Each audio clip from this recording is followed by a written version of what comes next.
Hi everyone, in front of me I've got HMD Pulse Plus, and let me share with you how to change the screen timeout on this device.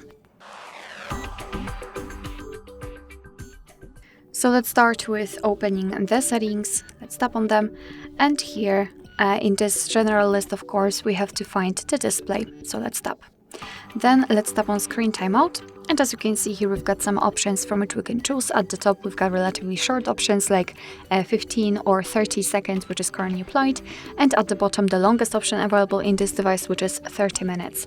So all you have to do right now is to simply tap on the option you'd like to use. I'll choose 5 minutes. As you can see, this option is immediately marked, and after getting back you can also see that it is notified right here, which means that from now on, after 5 minutes of inactivity, this device will black out.